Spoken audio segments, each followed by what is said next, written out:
Ten piedad, Señor, por tu compasión.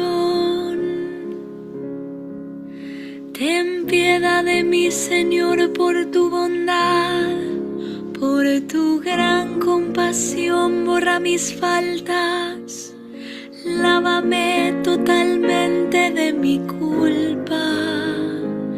y purifícame de mi pecado.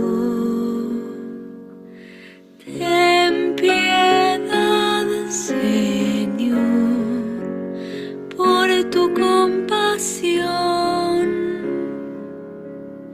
porque yo reconozco mis faltas y mi pecado está siempre ante mí. Contra ti solo pequé e hice lo que es malo a tus ojos.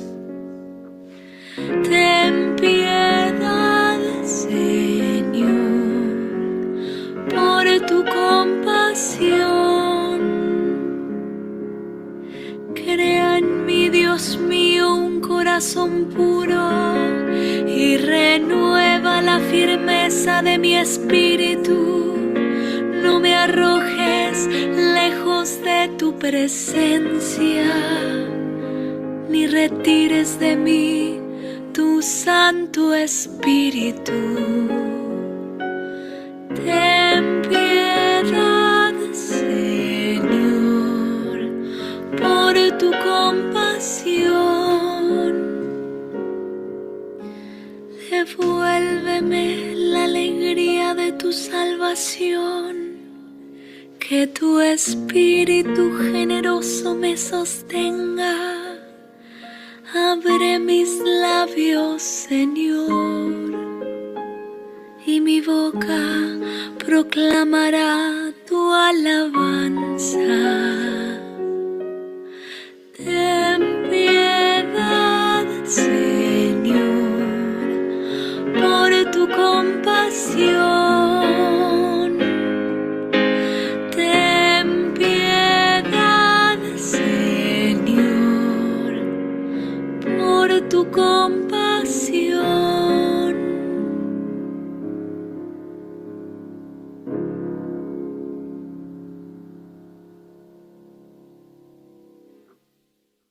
Hola, buenas noches. Qué placer, qué gusto, qué agasajo el poderlos volver a encontrar en nuestro espacio cibernético de estudio bíblico esta noche del martes 22 de julio de 2025 para seguir estudiando la Pascua del Señor, este bello estudio que nos ha tenido emocionados y del cual hemos aprendido mucho.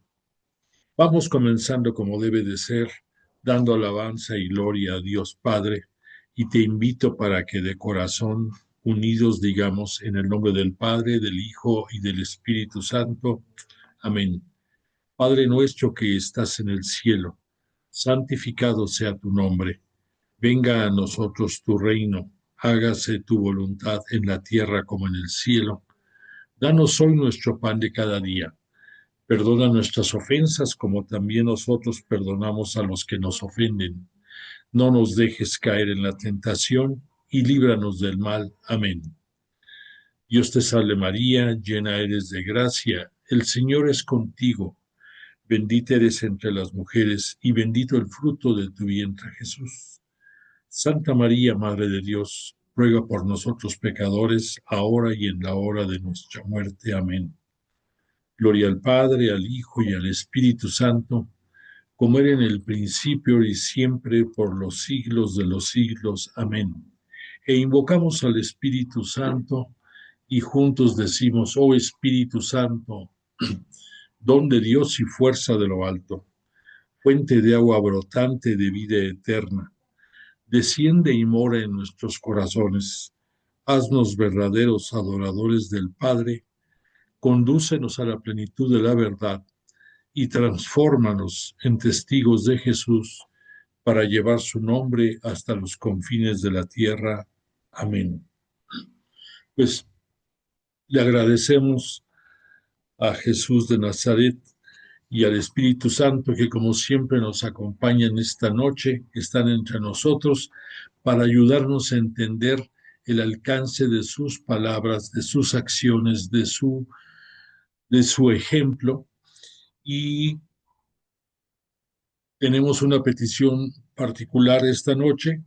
Le pedimos que bendiga y conduzca adecuadamente a todas las mujeres que de una forma u otra participan en la labor de las parroquias.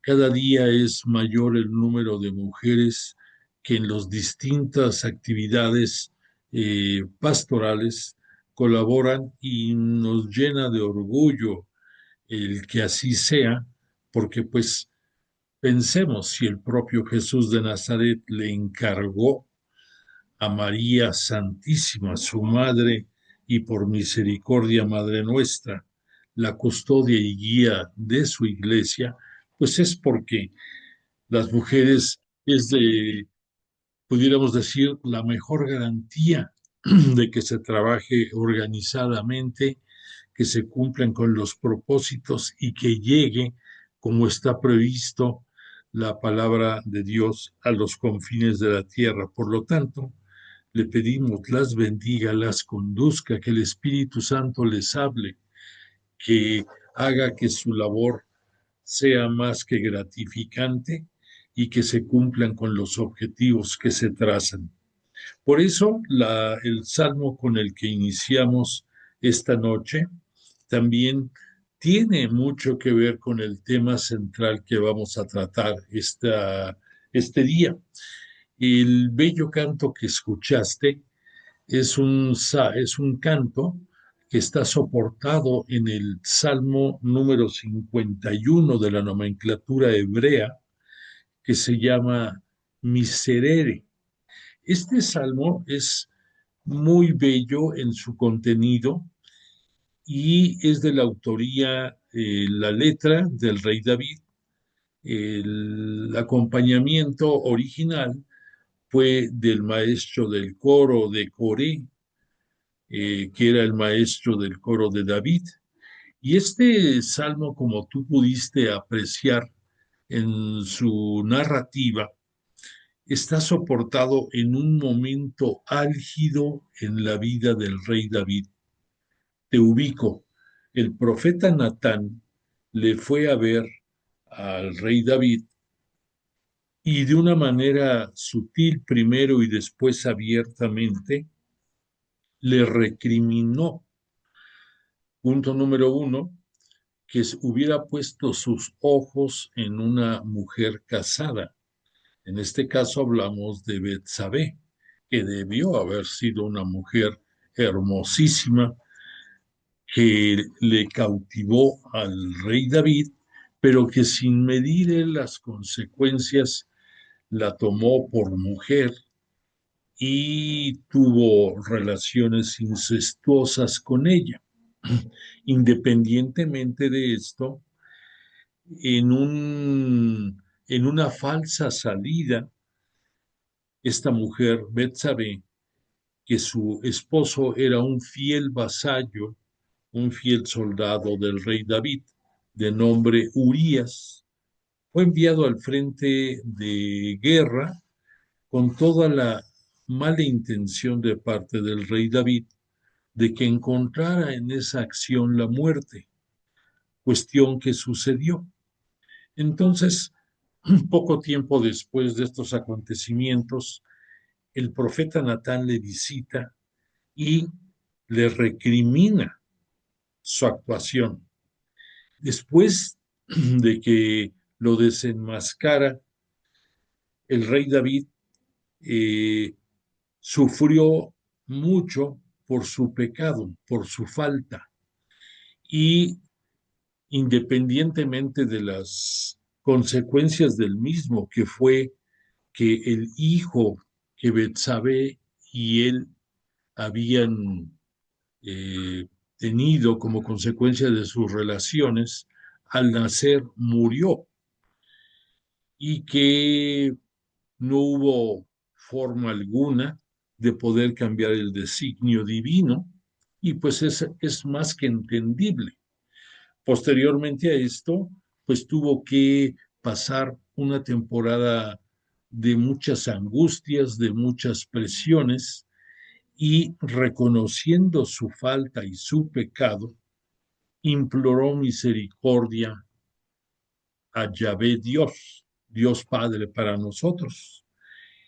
Y no solamente fue visto con ojos de misericordia de parte del Creador, sino que le refrendó su gloria y permitió que, como estaba trazado de antemano, la senda de triunfos, de trascendencia del rey David y que de su estirpe vendría el Mesías, se cumplió. Pero fue necesario que de parte del rey David hubiera el arrepentimiento profundo y también la súplica, de ahí el nombre de este salmo, miserere, misericordia, que fuera algo realmente profundo y que moviera hasta las entrañas para poder obtener la piedad y misericordia de Yahvé, Dios. Lo consigue este David y repito, su senda de gloria, como dijera por ahí, quedó bien definida y pudo continuar y seguir adelante. Esto es importante, esta trayectoria de este salmo, porque la historia se repite. Y yo te comentaría a ti, si tú dentro de tu desempeño diario, dentro de tus acciones, no cargas con culpas, no cargas con resentimientos y con momentos álgidos en tu corazón y probablemente necesites el hacer un examen de conciencia profundo, el arrepentirte de tus malas acciones y con vergüenza postrarte ante Dios en toda tu humildad y en toda tu vergüenza. Aquí vemos si en el rey David, con esta atrocidad cometida de adulterio y además de haber mandado a la muerte a uno de sus subalternos, pudo obtener perdón de parte de Dios. ¿Tú crees que tú no podrás obtener perdón por alguna falta que agobia tu corazón?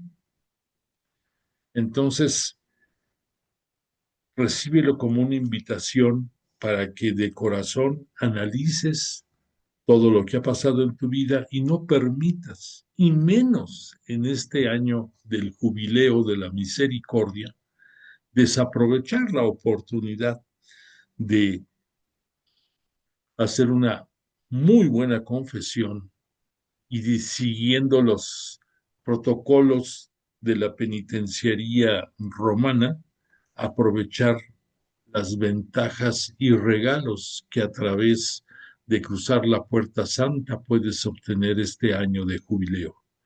Te invito a que lo aproveches y que lo disfrutes.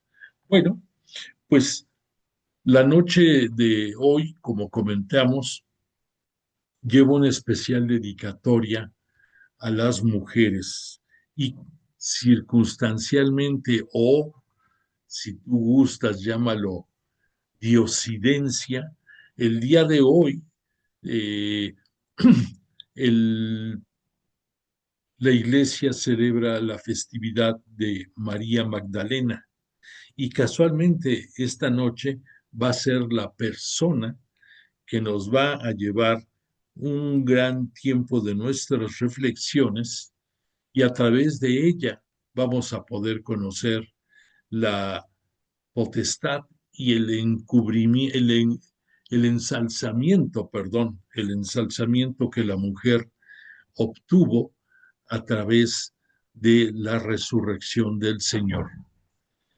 Entonces, sin más preámbulo, déjame recordarte que en nuestra clase pasada estuvimos reflexionando profundamente acerca del sepulcro vacío, que dijimos son dos los acontecimientos que permitieron que los creyentes, en este caso los apóstoles, los discípulos y muchas personas más eh, interesadas, conocieran acerca de la resurrección del Señor. Que esto no hubiera sido posible entenderlo si no se hubieran dado esos dos grandes acontecimientos. Primero, el sepulcro vacío. Ya hablamos mucho de eso, que aunque no es una prueba total, pero sí nos da los matices necesarios para poder evidenciar que algo grande había sucedido en el sepulcro donde había sido depositado el cuerpo de Jesús después de su muerte en la cruz. Y que posteriormente, gracias a los designios divinos y a través del poder del Espíritu Santo, Dios Padre lo resucita el día domingo que conocemos nosotros como el domingo de resurrección, ese día del Señor, que a partir de él se celebra. Recordemos que en la religión judía era el día sábado, el día de descanso y el día de culto al Señor. Y era relacionándolo con que en el Génesis nos cita que que en una semana fue la creación del universo, de la tierra y del hombre, y que precisamente la creación llevó de parte de Dios, de parte de la Santísima Trinidad, 6 días de trabajo y el séptimo descansó. Y por petición de Yahvé a través de Moisés, se dejó instaurado que sería el día sábado, ese día de culto a Yahvé Dios. Y sigue siendo así entre la comunidad judía, sigue siendo su Shabbat el eje del culto, de su liturgia, de su alabanza a Dios. Y para nosotros, ese día de culto también y de alabanza a Jesús de Nazaret y a Dios, nuestro Padre eterno, es el día domingo. Por lo tanto, ese día domingo que se dio la resurrección gloriosa del Señor, cambió la historia totalmente y junto con el sepulcro vacío, esos dos acontecimientos fueron además enriquecidos con las apariciones que durante 40 días el Señor hizo a las personas que Él deseó hacerlo en el número de veces que Él definió y que posteriormente ascendió a los cielos, dejándoles su misión de llevar la palabra hasta los confines de la tierra y de bautizar a todas las personas del mundo en el nombre del Padre, del Hijo y del Espíritu Santo.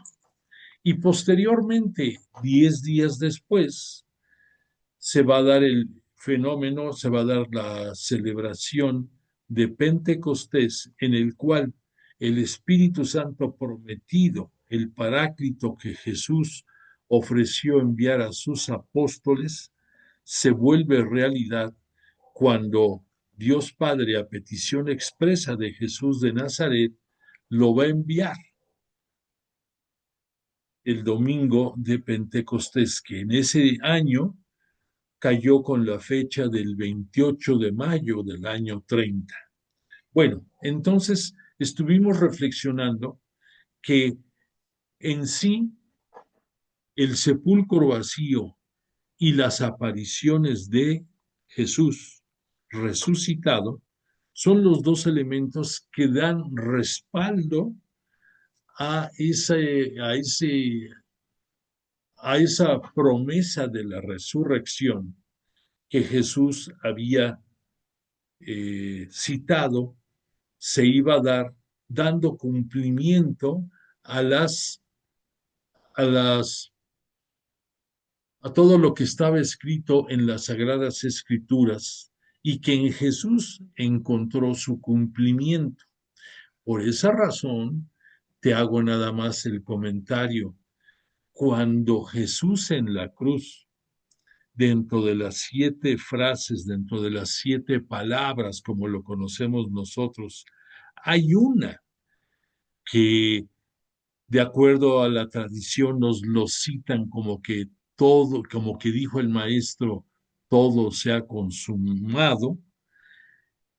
El estricto, el estricto, la estricta expresión de la misma no es así. La estricta expresión es hecho está. Y esto significaba que Jesús estaba diciendo que las escrituras en él habían obtenido todo su cumplimentación y por eso dice hecho está. Ya no hay nada más que hacer, nada falta por cumplirse. Bueno, pues eso mismo se va a dar en diferentes momentos, aún con su resurrección y sus apariciones. Y este fenómeno, además de ser el eje central de nuestra religión, lo que conocemos con el nombre del querigma, que es la muerte y resurrección de Jesús, lo que sostiene nuestra fe, la principal razón por la cual creemos en Jesús, todos los cristianos, esto no hubiera sido posible si no se hubiera dado esa aparición primera a María Magdalena, ese evento que el día de hoy celebra nuestra querida Iglesia Santa Católica, Cristiana, Apostólica y Romana. Ya no vamos a ahondar más acerca de lo que fue el sepulcro vacío, porque ya bastante hablamos la clase pasada, pero hoy nos va a ocupar mucho la segunda parte que respalda la resurrección, que son las apariciones de Jesús resucitado, y concretamente la primera de ellas, que es la aparición a María Magdalena. Esto, por esa razón, esta noche, pues hemos pedido las bendiciones para las mujeres, porque no sé si tú sepas, pero te quiero recordar que nosotros en nuestro método de estudio seguimos el patrón marcado por el padre Salvador Carrillo Alday, que fue el fundador del Instituto de Pastoral Bíblica, del cual con mucho orgullo yo soy uno de sus estudiantes y pertenezco al grupo de las escuelas bíblicas del Espíritu Santo, que en pocas palabras somos personas que llevamos su palabra a través de distintos medios a diferentes auditorios y en muchos lugares de la República y hasta fuera de ellas. Pero lo que quiero comentarte de fondo es el porqué de nuestro nombre, Instituto de Pastoral Bíblica. Y quiero resumirlo en que la palabra pastoral obviamente va relacionado a la función, a la actividad de dirigencia de los pastores sobre sus comunidades sin importar en qué nivel están. Entonces, por ejemplo, es entendible que el cardenal Carlos Aguiar, que es el arzobispo de la Arquidiócesis Primada de México, él es el pastor que coordina la actividad en toda la ciudad, en toda la gran metrópoli de la Ciudad de México. Así como tu párroco lo hace dentro de la comunidad de tu parroquia, donde tú acudes cada domingo a escuchar la liturgia. Entonces, cuando en el Instituto de Pastoral Bíblica estudiamos las Sagradas Escrituras, lo hacemos con la finalidad, en primer lugar, de conocer la vida y obra del gran pastor, de Jesús de Nazaret, que Él es el reflejo del Padre. Por lo tanto, estudiamos a Jesús de Nazaret y estudiamos al Padre, Padre de Jesús y Padre nuestro por misericordia de Jesús, y hacemos vida con con los estudios y con lo que vamos aprendiendo. Entonces, se hace una vida diaria y eso es lo que significa pastoral. Que si tú te pones a analizar dentro de las parroquias, conoces tú muchos grupos que llevan dentro de su denominación la palabra pastoral, pero no quiero meterme en muchos detalles. Lo que te quiero decir, eso sí, que dentro de la parroquia, al igual que dentro de la iglesia, son tres las funciones de la pastoral. La primera va relacionada con la liturgia, la segunda va relacionada con lo profético y la tercera va relacionada con el servicio. Al decir la liturgia es las acciones que el pastor de la comunidad desarrolla para dar culto a Dios y para dar culto a Jesús, sumo y eterno sacerdote, a través de diferentes celebraciones y a partir de acciones concretas para dar alabanza y gloria a Jesús y al Padre. Como por ejemplo, pudiéramos citar las horas santas. Es una muestra de lo que la liturgia hace para que hagas tú de tu vida una pastoral, para que te dejes guiar por las enseñanzas de Jesús. Dentro del punto de vista profético, eso va de la mano con las sagradas escrituras. Todo lo que tú vas conociendo a través de las lecturas de la liturgia en su sección de la palabra, llámese las lecturas, los salmos, el evangelio y la homilía que pronuncia el sacerdote en cada celebración, eso aunado a los grupos de estudio de la palabra como este en el que estamos participando y el llevar la palabra de Dios hasta los confines de la tierra, sería todo lo que engloba la acción pastoral profética.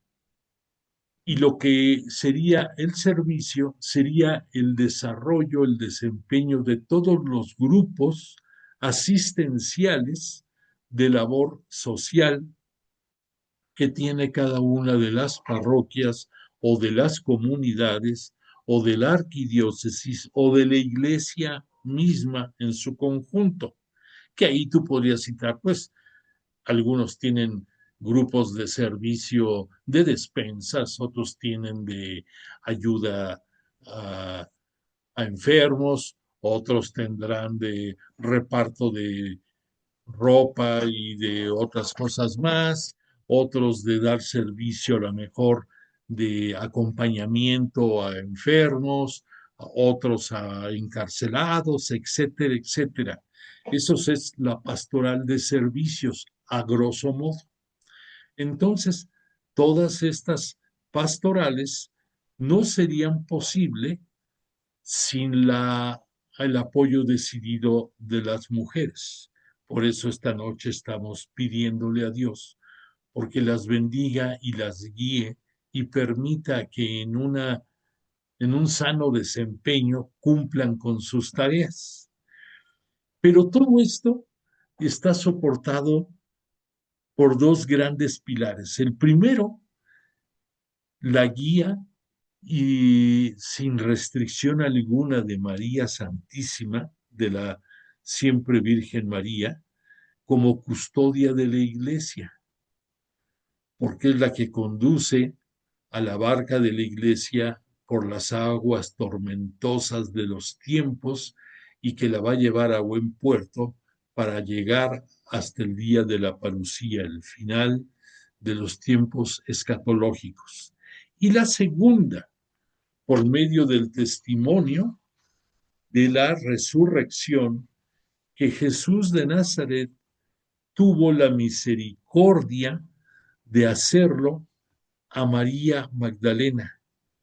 Esto es increíble, porque si tú te pones a ver las dos grandes diferencias entre la religión judía, de las cuales Jesús nació, vivió y murió perteneciendo a ella, y las que hay en la Santa Iglesia Cristiana Católica Apostólica Romana, que la fundó, por supuesto, Jesús de Nazaret, el elemento central es la mujer, porque en primer lugar le da cabida dentro del culto con las mismas prerrogativas que a los hombres, a la mujer. En segundo lugar, porque en ellas deja gran parte de sus tareas de servicio proféticas y hasta ahí porque de liturgia, en cierta manera en algunas participan, en la exposición del Santísimo, en la conducción del rosario, en muchas otras celebraciones más tienen participación la mujer. Pero esto no hubiera sido posible si no hubiera tenido la misericordia el Señor de incorporar a la mujer a las tareas de la iglesia, y como primicia de esto fue la distinción que tuvo de su primera aparición ya como resucitado, hacerlo ante María Magdalena. Quiero decirte que los cuatro evangelistas nos citan, los cuatro, que en el fenómeno, en el paso de la resurrección, todos nos citan como paso número 1 y probablemente como paso número 2 y hasta número 3 en otros, la presencia de la mujer. Para que me entiendas, Mateo, en su evangelio, el punto número 1 relacionado con la resurrección nos cita el sepulcro vacío e incluye en este sepulcro vacío a la participación de la mujer. Y después, dentro de sus apariciones, nos va a citar como punto número 1 a las mujeres. En el caso de Juan, el evangelista, nos va a poner como punto número 1 el sepulcro vacío, y de inmediato nos va a citar las apariciones. La primera a Magdalena, que también la considera como parte del sepulcro vacío, de ese fenómeno, de ese episodio. Juan también va a incluir a Pedro y a otro de los apóstoles, que sabemos que es el propio Juan. En el caso del evangelista Marcos, también el punto número 1 es la citación del sepulcro vacío, y ahí nos habla también de las mujeres. Y después, dentro de las apariciones, él también nos cita como la primera aparición a María Magdalena. Y en el caso de Lucas, vuelve a ser el sepulcro vacío el punto número uno, y ahí mismo nos habla de las mujeres y también nos habla de Pedro. Y después ya cita otras apariciones. Pero como podrás ver, los cuatro evangelistas tienen como la primer manifestación de las apariciones a mujeres. Quiero referirme en este momento al significado de las mujeres y concretamente de María Magdalena, que aquí en estas dos láminas vemos. Aquí a las mujeres que están contemplando al ángel que les dice que están buscando al viviente entre los muertos. Y aquí una alegoría en donde Jesús de Nazaret se le muestra a María Magdalena como la primer mujer a la cual se le aparece, lo cual genera dos consecuencias. En primer lugar, el reconocimiento de Jesús, de María Magdalena, como apóstol. Dentro de la iglesia hay una palabra que se le dice que es apóstola de los apóstoles. ¿Por qué? Porque sabemos que el nombre de apóstol no lo lleva cualquier seguidor de Jesús. Cualquier seguidor de Jesús, como tú, como yo, como muchos más, somos discípulos, o sea, somos aprendices, somos alumnos de las enseñanzas de Jesús. Pero cuando Jesús da una misión a algún apóstol, entonces, perdón, a algún discípulo, entonces pasa de ser discípulo a ser apóstol, porque tiene una misión a desarrollar. Entonces, en el caso de María Magdalena, es correcto que se le conozca como apóstola de los apóstoles, porque le dio Jesús la misión de ir y decirle a sus hermanos que iba al Padre, como lo cita él, a nuestro Padre, y que después los verá en Galilea. Entonces, aquí está el gran cambio, fíjate, dentro de la misericordia divina. Por un lado, el reconocimiento a María Magdalena.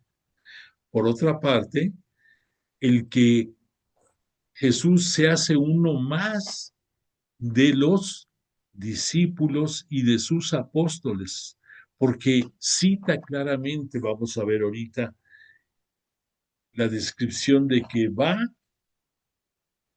con el Padre, pero dice con nuestro Padre. Para eso te voy a leer lo que de cada uno de los de los evangelistas, perdóname, va a decir con relación a este momento. Voy a comenzar por Mateo. En su capítulo 28 dice así: pasado el sábado, al alborear el primer día de la semana, María Magdalena y la otra María fueron a ver el sepulcro. Aquí nos dice claramente, fueron a ver, no a otra acción, a ver, a contemplar. La otra María es María, la madre de Santiago el Menor, que es familiar de Jesús por el lado de José, de su padre adoptivo. De pronto se produjo un gran terremoto. Esto es una descripción clásica de Mateo, que cuando hay una manifestación divina, lo asocia con fenómenos cósmicos y por eso aquí nos cita el terremoto. Y continúa, pues un ángel del Señor bajó del cielo y acercándose hizo rodar la piedra y se sentó encima de ella. Su aspecto era como el relámpago y su vestido blanco como la nieve. Los guardias, atemorizados al verlo, se pusieron a temblar y se quedaron como muertos.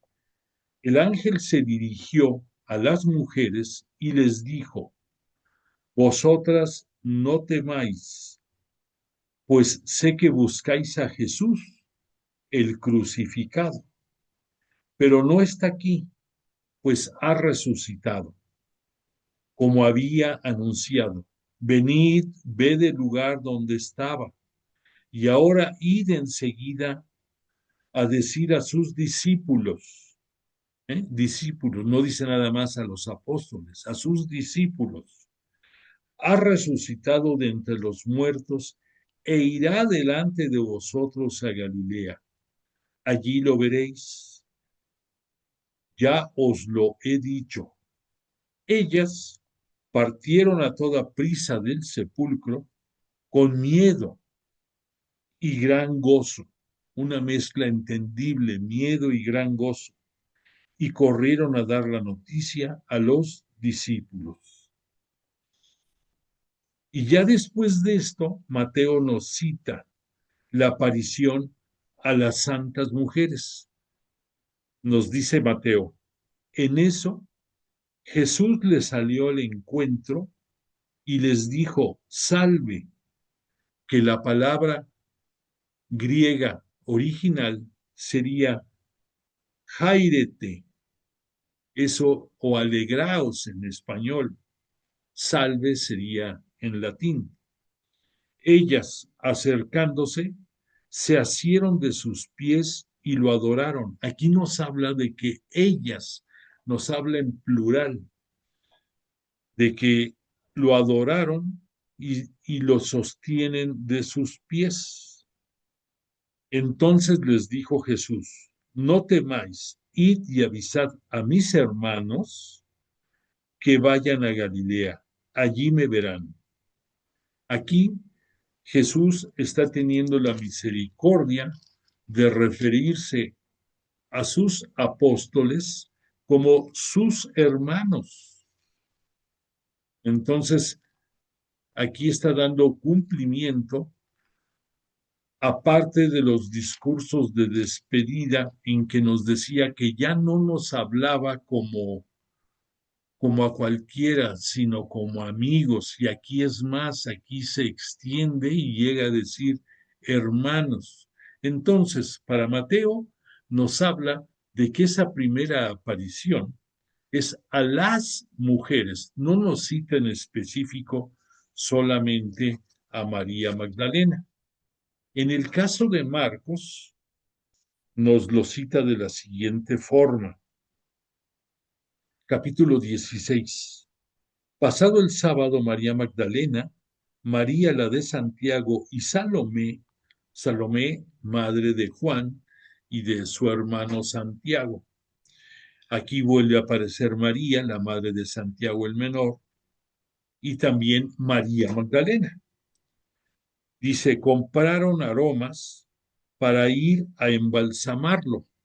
O sea, Marcos se va con la descripción de que su intención, como vemos aquí, era embalsamar el cuerpo de Jesús, algo que suena como algo difícil de lograr, porque pues ya tenía más de 2 días sepultado, tenía una piedra que tapaba la entrada y que pues no se escucha como algo lógico el que vayan a embalsamar a alguien después de 2 días. Sin embargo, estas mujeres estuvieron participando a lo lejos, a una distancia prudente, de la preparación del cuerpo de Jesús a distancia y de su sepultura. Por lo tanto, cabe la posibilidad de que no hubieran visto que fue embalsamado con aloe y mirra por Nicodemo y por José de Arimatea, y que fue cubierto con lienzos a la usanza judía y con el lienzo puesto, con el, sí, cubriéndole la cara, el otro lienzo. Entonces, cabe la posibilidad, remota, pero es posibilidad. Y entonces dice, para ir a embalsamarlo, lo que compraron el sábado, después de que terminó el Shabbat. Y muy de madrugada, el primer día de la semana, a la salida del sol, fueron al sepulcro. Se decían unas a otras, ¿quién nos retirará la piedra de la puerta del sepulcro?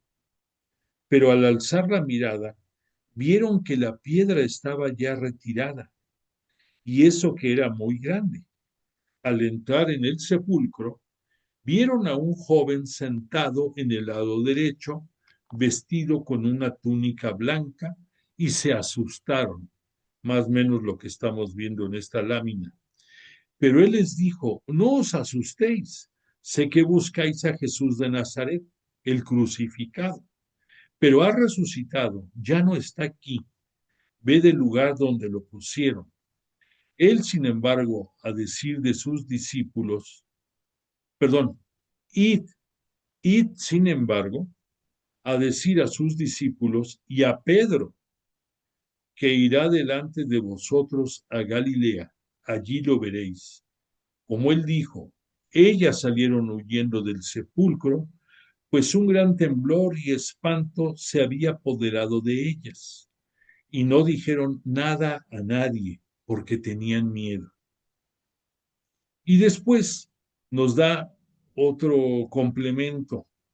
Dice, Jesús resucitó en la madrugada, el primer día de la semana, y se apareció primero a María Magdalena. Marcos es específico en citarlo a ella, de la que había echado 7 demonios. Este es un dato importante porque hay luego mucha confusión en quién era María Magdalena. Aquí lo que nos cita el evangelista es que de ella Jesús expulsó 7 demonios. Eso entiéndelo como que 7 es un número que nos habla de plenitud, y al decir 7 demonios quiere decir que la perdonó de cualquier pecado que tuviera. No que fueran 7, sino que la perdonó de sus pecados, de los 7 demonios. Por eso pone aquí, porque ¿quién es el que conduce al pecado? El tentador, el demonio. Ella fue a comunicar la noticia a los que habían vivido con él, con Jesús, que estaban tristes y llorosos. Ellos, al oír que vivía y que había sido visto por ella, no le creyeron. Después de esto se apareció bajo otra figura a 2 de ellos, y de ahí va a seguir la narrativa de otras apariciones. Esto es lo que nos cita el evangelista Marcos. Recordemos que este Marcos es elocuente, pero es conciso, no entra en muchos detalles, y sabemos el por qué su evangelio es así, porque había prisa por demostrar, acrecentar la fe de los cristianos de Roma, y eso cumplió su cometido. Pero vamos a ver qué nos dice Lucas. Lucas nos dijo en su capítulo 24, perdóname,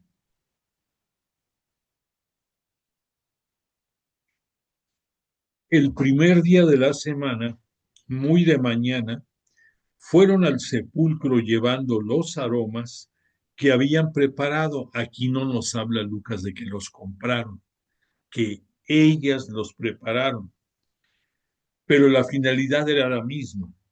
Pero encontraron que la piedra había sido retirada del sepulcro. Al entrar, no hallaron el cuerpo del Señor Jesús. No sabían qué pensar de esto, cuando se presentaron ante ellas 2 hombres con vestidos resplandecientes. Aquí ya no es un ángel, son 2 en el caso de Lucas. Asustadas se inclinaron el rostro a tierra, pero ellos les dijeron, ¿por qué buscáis entre los muertos al que está vivo? No está aquí, ha resucitado. recordad cómo os habló cuando estaba todavía en Galilea, cómo os decía, es necesario que el Hijo del Hombre sea entregado en manos de los pecadores y sea crucificado, pero al tercer día resucitará. Y ellas recordaron sus palabras. Después dice acerca de los apóstoles, perdón, regresaron las mujeres, pues, del sepulcro y anunciaron todas estas cosas a los 11 y a los demás, o sea, a los 11 apóstoles y a otros discípulos y las santas mujeres. Las que referían estas cosas a los apóstoles eran María Magdalena, Juana, María la de Santiago y las demás que estaban con ellas. Entonces aquí nos habla Lucas de mayor número de mujeres, pero a ellos todas aquellas palabras les parecieron desatinos y no les creían los apóstoles. Entonces, después nos dice Lucas, Pedro, a pesar de esto, se levantó y corrió al sepulcro, se inclinó, pero al ver solo los lienzos, se volvió a su casa, asombrado por lo sucedido. Eso es lo que nos dice Lucas con relación a las apariciones. Y en el caso de este Juan, él nos los presenta de la siguiente forma.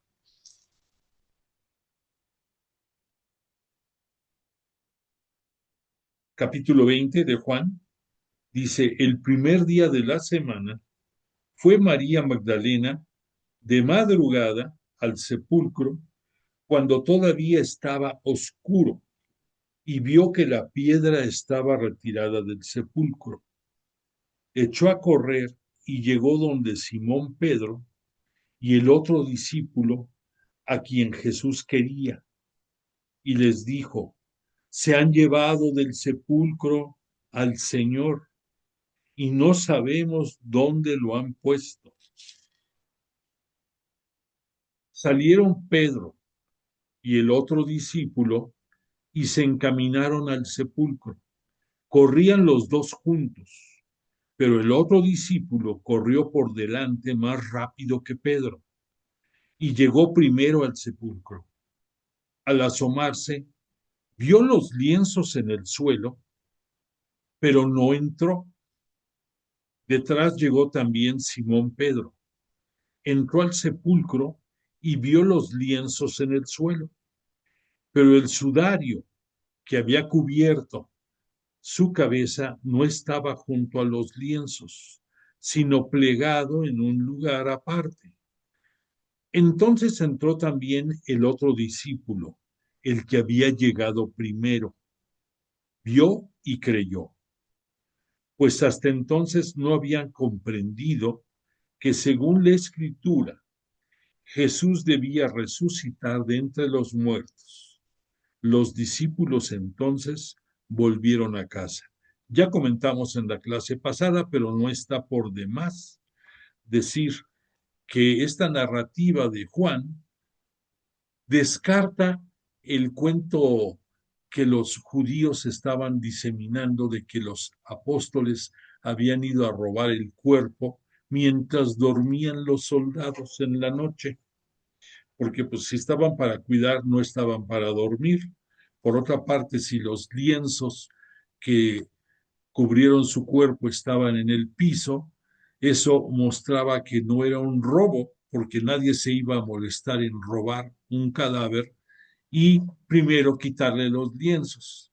Y por otra parte, el ver el sudario doblado en otro punto aparte, ya comentamos, es señal, un mensaje subliminal de parte de Jesús anunciando su parucía, porque quiere decir ese sudario doblado aparte, quiere decir volveré. Ya lo habíamos comentado esto. Después comentamos también que Juan, al ver, creyó. Hablamos de los verbos de la fe, que son el oído, el escucha, y la vista, el ver.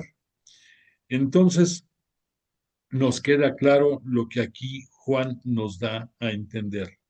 Pero vamos a continuar con lo que nos dice Juan acerca de María de Magdala. Dice, estaba María junto al sepulcro, fuera, o sea, fuera del sepulcro, llorando.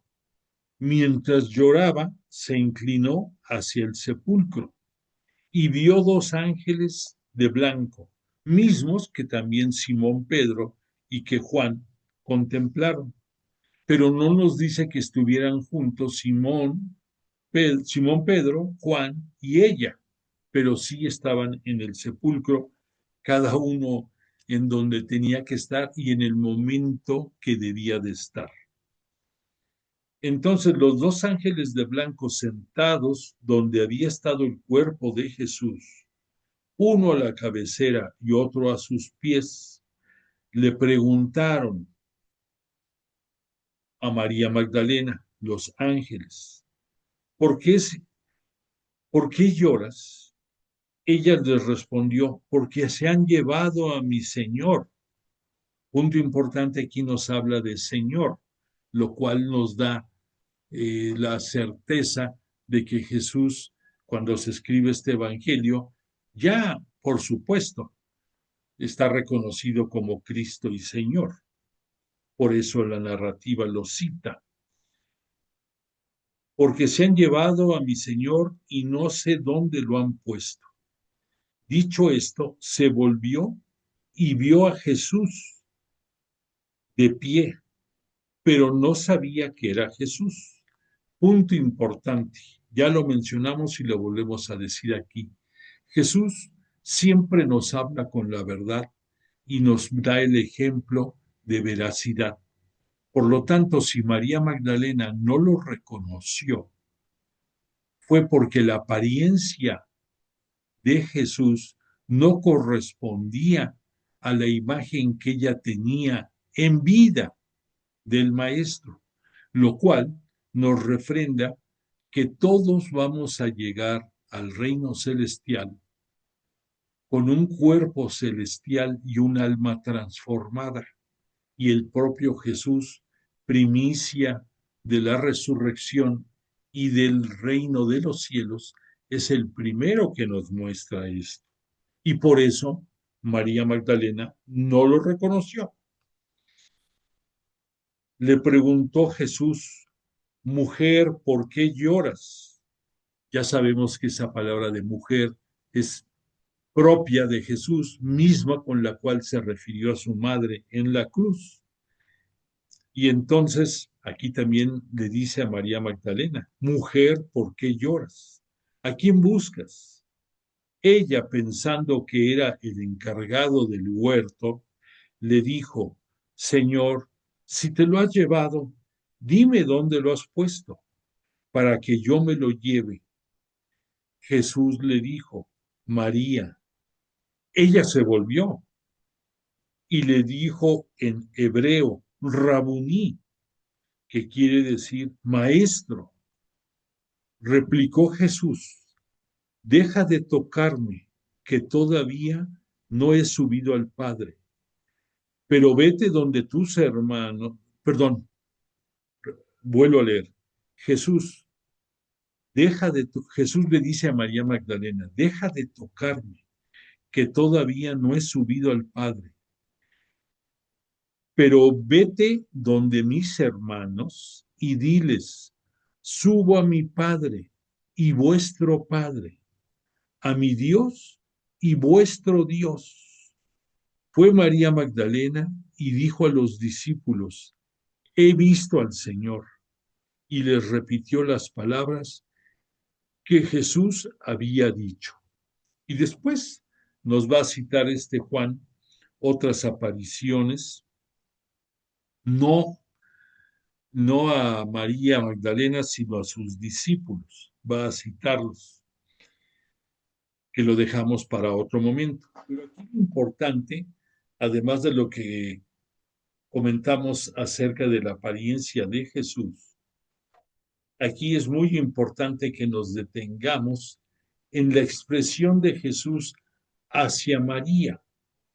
Por un lado, el que le dice mujer, que le habla por su nombre, y solo por ese momento, en ese instante, María Magdalena lo reconoció por la manera en que Jesús se dirigió, Jesús resucitado se dirigió a ella. Pero después las palabras de Jesús de deja de tocarme, supone que esta María Magdalena se lanzó hacia los pies del maestro. Y por eso la expresión de él, deja de tocarme, que todavía no he subido al Padre. ¿Qué significa esto? Aquí déjame comentarte que no es la primera vez que lo citamos, pero hay ocasiones en que las traducciones nos desvían un poco del sentido correcto de las expresiones. En el caso de los evangelios, los 4 evangelios, al igual que toda la Sagrada Escritura, sin importar que su origen en la mayoría de los libros del Antiguo Testamento estaban escritos en hebreo y algunos en arameo, y que en el caso del Nuevo Testamento fueron escritos en griego, llega un momento en que los judíos en el año 270 antes de Cristo, por la diáspora, lo dijimos, pidieron que se hiciera una edición traducida al griego de su Torah, de su Tanaj, de toda su Biblia, que por supuesto lleva la Torah, lo que para nosotros es el Pentateuco. Y en el caso de la Biblia cristiana católica, se conoció ya traducida al griego, que posteriormente, más o menos por el año 300, más o menos, San Jerónimo se encargó de traducirla a petición del Papa al latín y salió la edición que conocemos como Vulgata, porque era el latín el idioma del vulgo, del pueblo, y entonces era para que la comprendieran y la conocieran. Y posteriormente a esto, ya con el paso del tiempo, esa edición en latín se fue traduciendo a un sinnúmero de idiomas y de lenguas y hasta de dialectos, y pues hoy por hoy es el libro impreso más importante de la humanidad. Pero entonces, todo esto te lo comento porque la expresión deja de tocarme es la interpretación que en la traducción griega le dieron a las palabras de Jesús.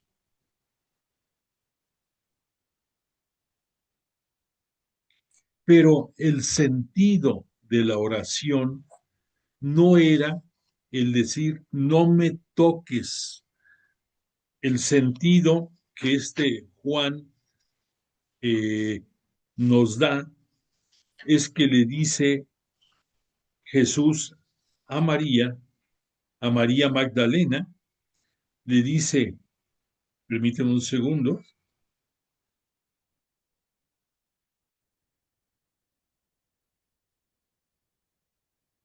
le dice, no me toques, pero el sentido no es de no me toques. El sentido profundo de las palabras del resucitado puede ser esto.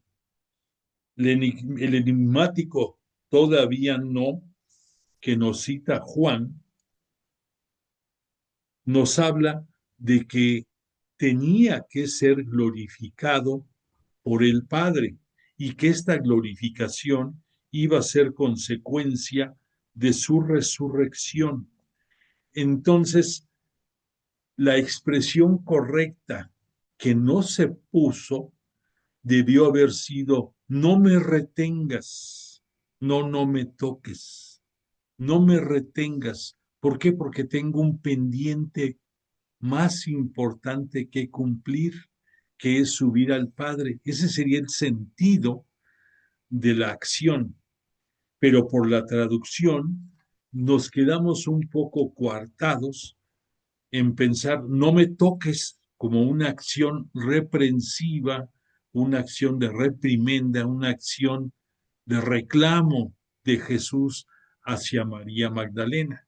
Y no fue así. Entonces quédate tú con la idea de que lo que Jesús le quiso dar a entender a María Magdalena es, no me retengas, porque aún no subo al Padre. Y ahora vas a decir, bueno, ¿y de dónde saca este Alfredo este comentario? Para esto vamos a tener que remitirnos a un episodio que ya estudiamos en su momento y te lo pongo en esta lámina. ¿Recuerdas que en el desarrollo de la última cena, Juan nos habla que este Jesús dio en diferentes momentos de la cena y probablemente concluyendo ya camino rumbo hacia el huerto de los olivos, al jardín de Getsemaní, estos discursos de despedida. Y en estos discursos de despedida, sobre todo en donde dice la oración de Jesús al Padre, ahí vamos a retomarlo ahorita para que entiendas, para que refresques en tu memoria el por qué Jesús tuvo esta acción con María Magdalena. Y quiero citarte, que me voy a referir, como dice aquí esta lámina, al capítulo 17 en la Biblia, por si quieres tú seguirme. En el capítulo 17 dice así, del Evangelio de Juan. Así habló Jesús y dijo mirando al cielo, Padre, ha llegado la hora, glorifica a tu Hijo para que tu Hijo te glorifique a ti, y que según el poder que le has dado sobre toda carne, o sea, sobre todos los hombres, conceda también vida eterna a todos los que tú le has dado. Se refiere a sus discípulos. Esta es la vida eterna, que te conozcan a ti, el único Dios verdadero, y al que tú has enviado, Jesucristo, refiriéndose a su propia persona de Jesús. Yo te he glorificado en la tierra, llevando a cabo la obra que me encomendaste realizar. O sea, Jesús, consciente de que Él vino en los tiempos de la plenitud por envío exprofeso de su Padre para darnos a conocer el reino de Dios a través de su palabra. Ahora, Padre, glorifícame tú junto a ti con la gloria que tenía a tu lado antes que el mundo existiese. Importantísimo esto, te lo vuelvo a repetir. Ahora, Padre, glorifícame tú junto a ti con la gloria que tenía a tu lado antes que el mundo existiese. He manifestado tu nombre a los hombres que tú me has dado, tomándolos del mundo. Tuyos eran y tú me los has dado, y han guardado tu palabra. Ahora ya saben que procede de ti todo lo que me has dado, porque las palabras que tú me diste se las he transmitido a ellos, y ellos las han aceptado y han reconocido en verdad que vengo de tu parte, y han creído que tú me has enviado. Por ellos ruego, no ruego por el mundo, sino por los que tú me has dado, o sea, por los 11, porque son tuyos todos. Todo lo mío es tuyo, y todo lo tuyo es mío, y mi gloria se ha manifestado en ellos. Yo ya no estoy en el mundo, pero ellos sí están en el mundo. Aquí recuerda que estamos hablando del mundo geográfico, del mundo del pecado y del mundo donde pertenece todo el género humano. Y de lo que hemos estado ahorita recordando, es muy importante que este Jesús cita aquí que la glorificación para él va a ser regresar al Padre, regresar al lado del Padre y que le reinstale la gloria que tenía a su lado antes de que el mundo existiese. Tú recordarás que hemos hablado que en el Génesis, en sus primeros capítulos, en su primer capítulo, nos habla que la Santísima Trinidad no nos lo cita tal cual, pero se manifiesta. Ella participó en la creación del mundo, por lo tanto Jesús participó de la gloria de la creación del mundo junto con Dios Padre y el Espíritu Santo. Por lo tanto, esa gloria de haber creado la Santísima Trinidad del mundo es la gloria a la cual Jesús va a retornar después de su resurrección. Esto nos da a pensar que sabemos que Jesús goza de la unión hipostática, que tiene la gloria celestial y la gloria terrenal, pero no nos habla la Sagrada Escritura ex profeso en qué momento aparece una y otra. Pero en esta explicación que Juan nos da, es probable que en los tiempos de la plenitud, al ser enviado Jesús para encarnar en el virginal seno de María Santísima, a través del poder del Espíritu Santo, desde ese instante adquiere la gloria terrenal, la unión hipostática terrenal. Y probablemente por esta descripción, la reinstalación de su gloria celestial va a ser parte de la glorificación que va a recibir Jesús al ascender al cielo para ser glorificado por el Padre. Y que Jesús de Nazaret, en toda la narrativa del discurso, aquí lo vemos en la lámina, si tú te pones a ver, Jesús está dándole gloria al Padre al darnos a conocer su palabra, su verdad, el reino de los cielos y cómo vivirlo. Y aquí Jesús nos está hablando que en este mundo perverso y de pecado, de este mundo también geográfico, Él no solamente abrazó a sus discípulos, sino que les dio a conocer lo que significa el Padre.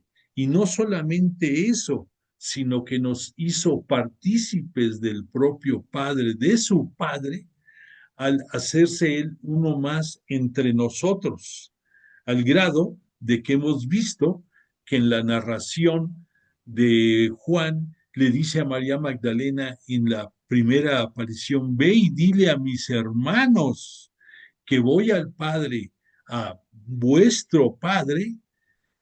Entonces reconoce la filiación divina que a través de él tenemos todos por su misericordia, por la misericordia de Jesús, de participarnos a su propio Padre como Padre nuestro también.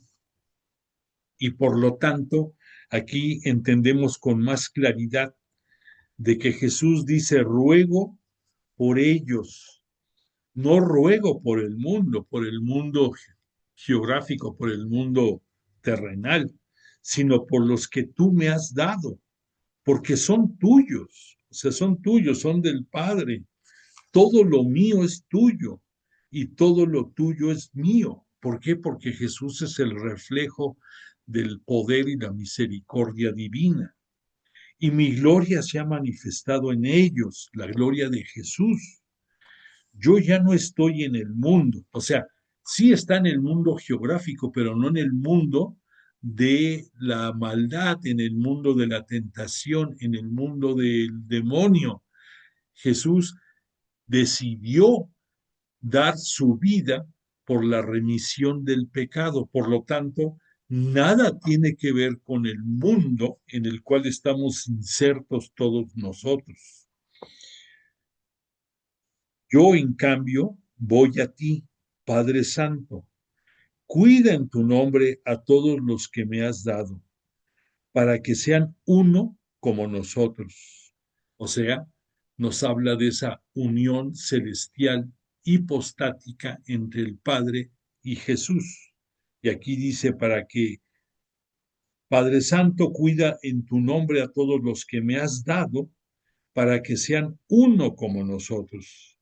Cuando estaba yo con ellos, yo cuidaba en tu nombre a los que me habías dado.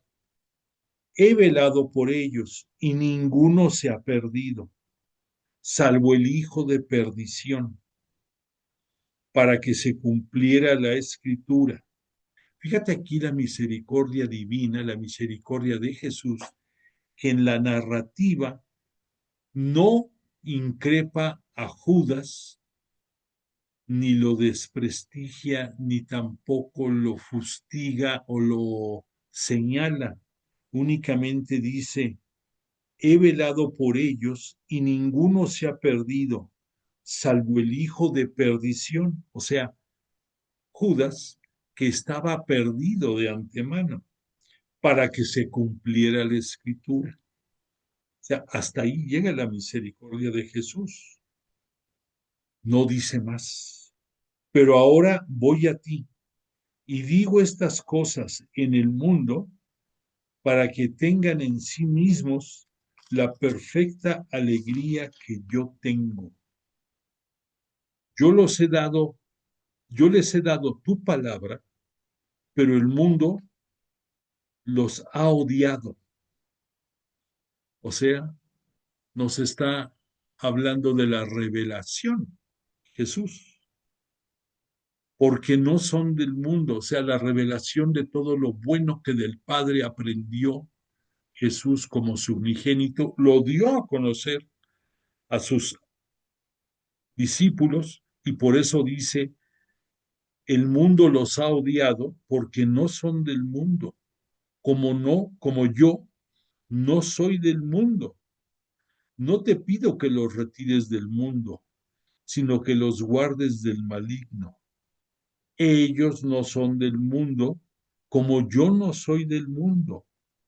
Santifícalos en la verdad. Tu palabra es verdad. Como tú me has enviado al mundo, yo también les he enviado al mundo, y por ellos me santifico a mí mismo.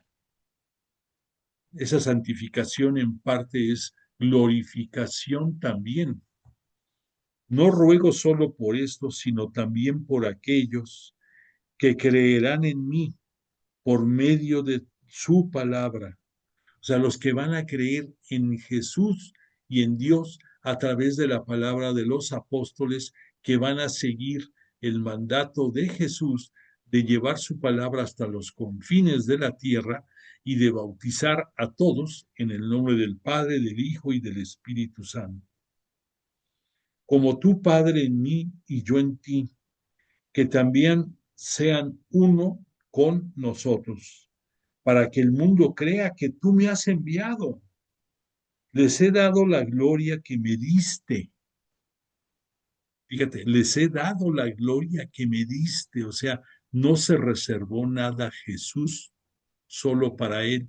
Nos comparte la gloria que Dios Padre le dio a él como su unigénito, para que sean uno como nosotros somos uno.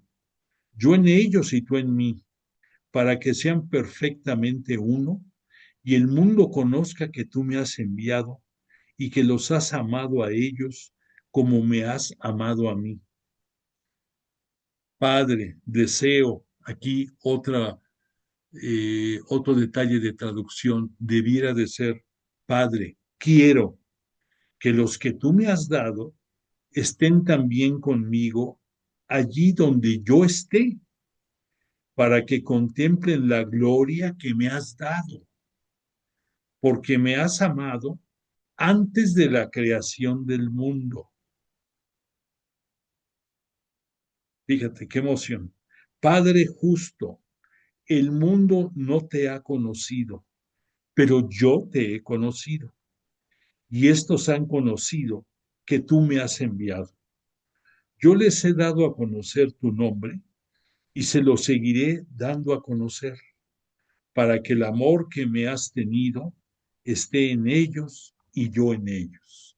Aquí termina esa hermosísima tercer discurso y esta parte final que se es conocida en gran sentido como la oración sacerdotal, y que esta oración sacerdotal nos engloba a todos los hermanos cristianos, sin importar a qué iglesia pertenezcamos, a todos los creyentes seguidores de Dios Padre y de Cristo Jesús, nuestro Salvador y Señor.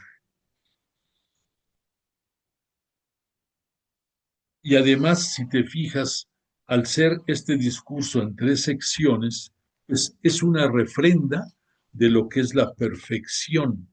No puede haber algo más grande que esta oración de Jesús a su Padre, pero quise llegar a volver a leer estos espacios para que entendiéramos mejor la importancia del momento en el cual Jesús resucitado se dirige a María Magdalena y el por qué le pide que no lo retarde, lo que aquí vimos como no me toques, no me retengas, quiero ir al Padre. Ya recordamos el por qué quiere ir al Padre, ya recordamos el significado de ser glorificado por el Padre, el que le restituyera su divinidad celestial porque había cumplido con la misión encomendada como unigénito, y que con la protección y con la certeza de que también tenía la divinidad terrenal, va a llegar, gracias a la resurrección, por voluntad de Dios Padre y por el poder del Espíritu Santo, a ascender para ser glorificado, y una vez glorificado, el poder pedirle que enviara al Espíritu Santo a sus apóstoles para que pudieran tener los elementos de valor, de astucia, de audacia, de inteligencia, de arrojo, de todo lo necesario para cumplir con la misión que como apóstoles les dejaba. Bueno, pues entonces todo esto que hemos estado viendo nos hace resaltar que la mujer es el gran cambio de nuestra religión por la misericordia divina. Nos hace ver el por qué se manifestó Jesús en su primera aparición a María Magdalena, y que en ella, en María Magdalena, estamos reflejados la humanidad completa, pero sobre todo las mujeres que dentro de la Santa Iglesia Cristiana, Católica, Apostólica y Romana, fundada por Jesús y bajo el amparo y la dirección de María Santísima, vamos en este peregrinar, en este éxodo hacia la parucía, hacia la segunda venida gloriosa de Cristo, nuestro Señor y Maestro, nuestro Salvador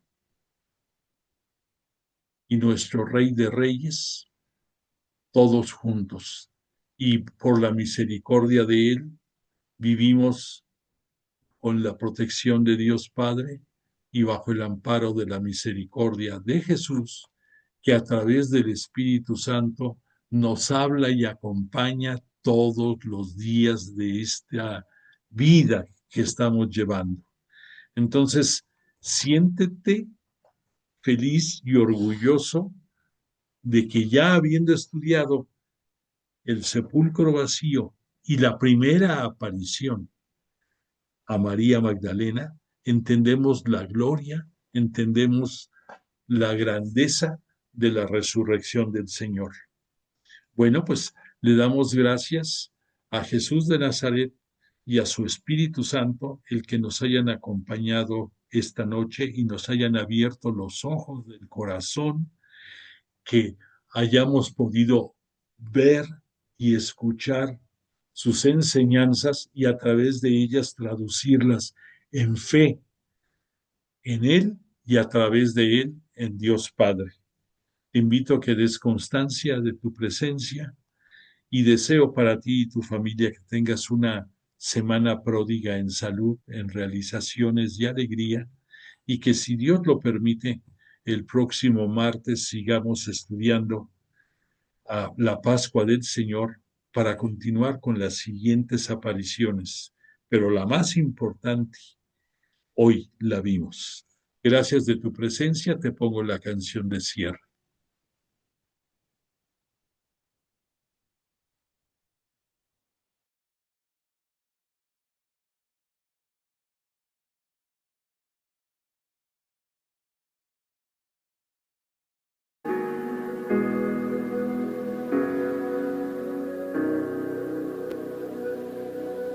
En mi oscuridad te esperaré, sé que no tardarás.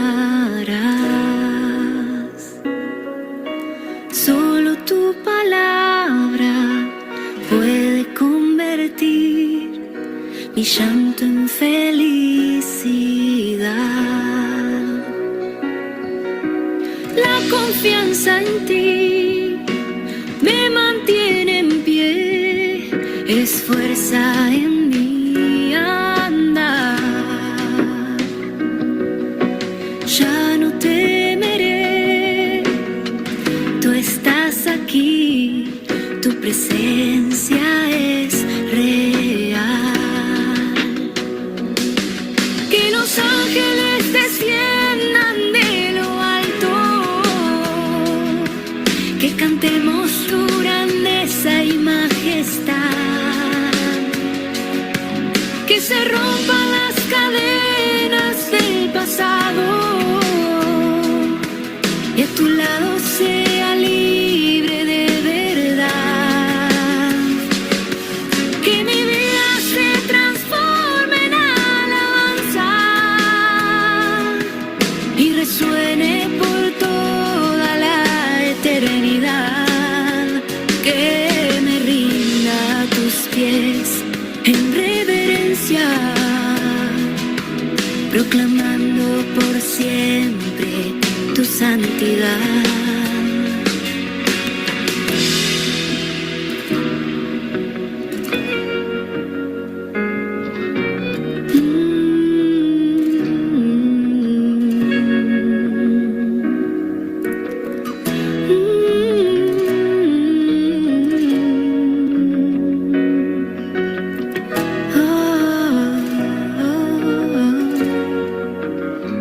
Recibe mi silencio, transfórmalo en adoración. Recibe hoy mis miedos, dame fe. Recibe mis anhelos, moldéalos con tu bondad. Recibe todo lo que te quiero dar. Recibe hoy mi llanto, transfórmalo en oración. Recibe mi vida, Señor. Que los ángeles desciendan de lo alto, que cantemos tu grandeza y majestad, que se rompan las cadenas del pasado y a tu lado sea libre de verdad. Que mi vida se transforme en alabanza y resuene por toda la